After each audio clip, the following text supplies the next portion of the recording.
Hi, welcome back to my channel. Today it's just a little short video. I'm doing a little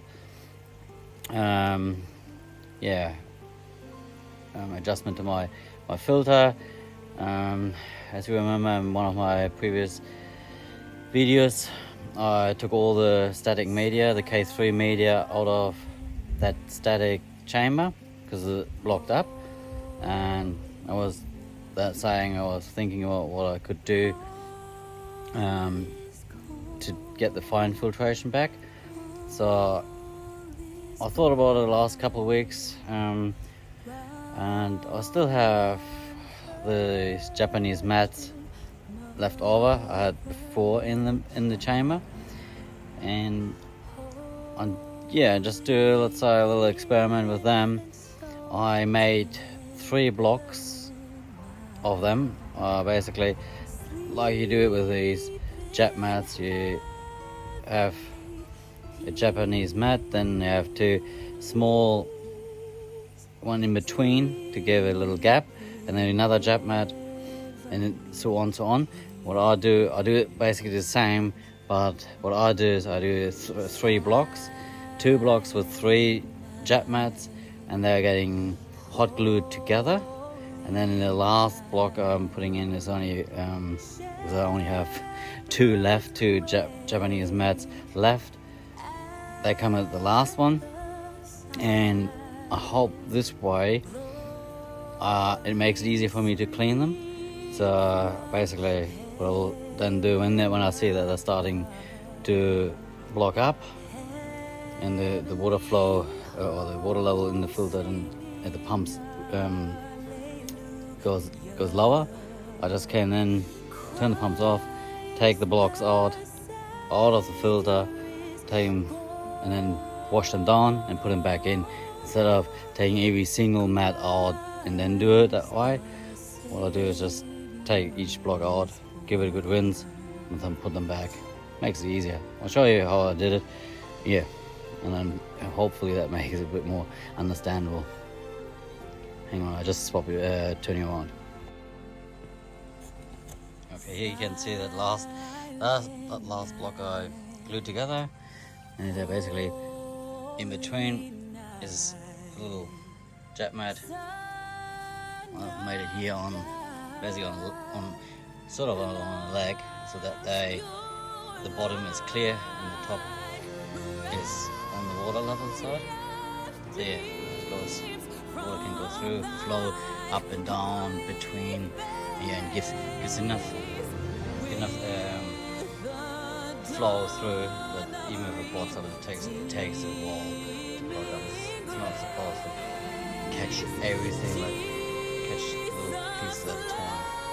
So yeah, I'll show you how I did it over at the filter house or the chamber. So as you can see, there are 2 blocks in there. The first one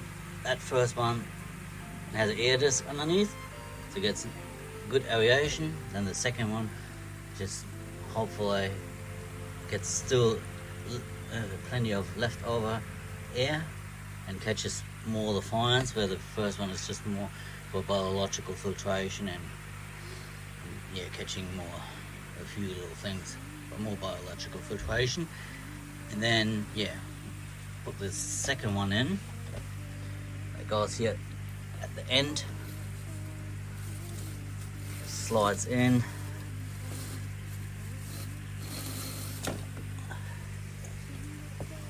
okay, there, okay, it's just underneath the water. So when that starts basically to drop and become and it's blocking up, then I can see that that when this suddenly doesn't have any water above it, then I'll just take it out and give it a good rinse. So let's hope that this will help me a little bit more fine filtration. Otherwise it's not that bad, because when I look at the water, it's pretty clear. Has a little green tinge in it. That's probably still from the floating algae that's in there. But yeah, the koas are hiding at the moment under the bush. It's probably because of the sun or me walking around here. And yeah, and later on,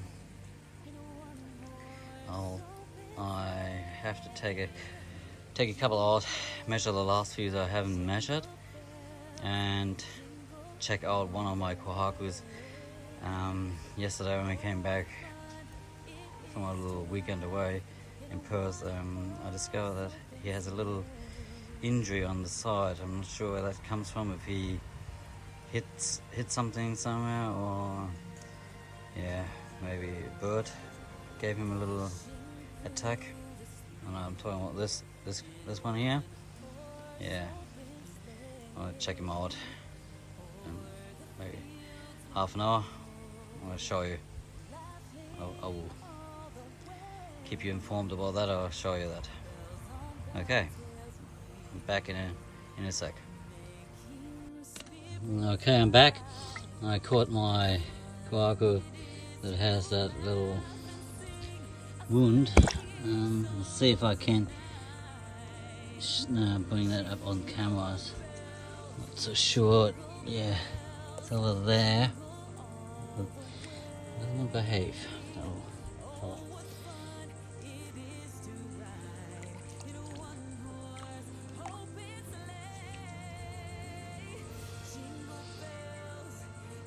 I'll just pause it for a minute.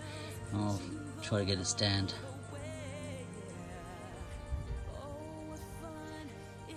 Okay, let's see if I can get a bit closer. Yeah, it looks like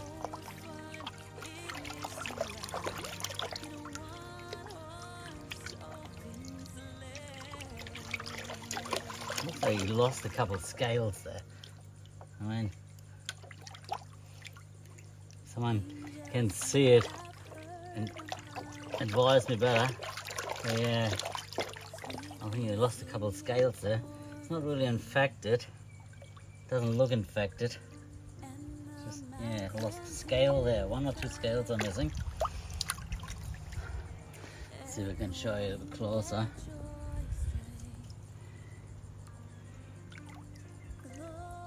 There.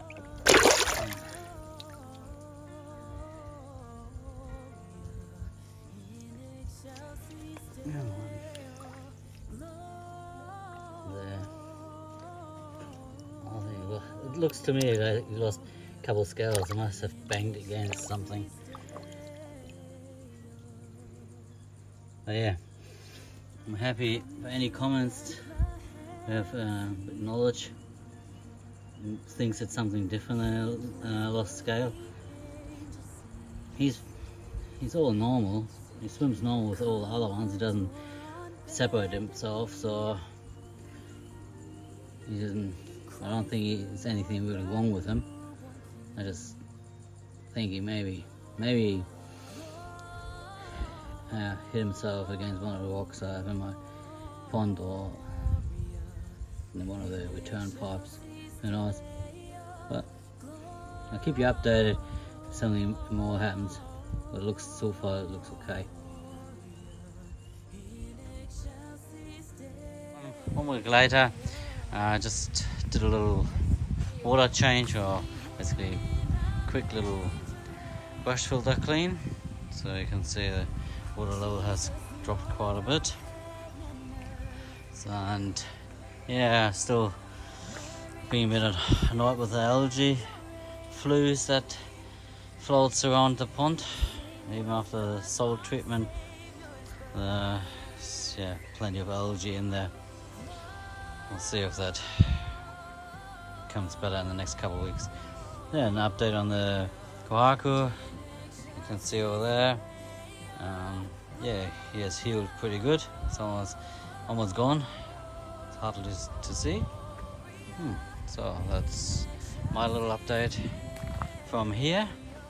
And I wish you all a Merry Christmas and a Happy New Year, should I not make another video.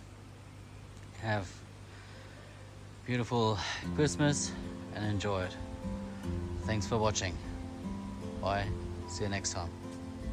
Hi, I'm back again.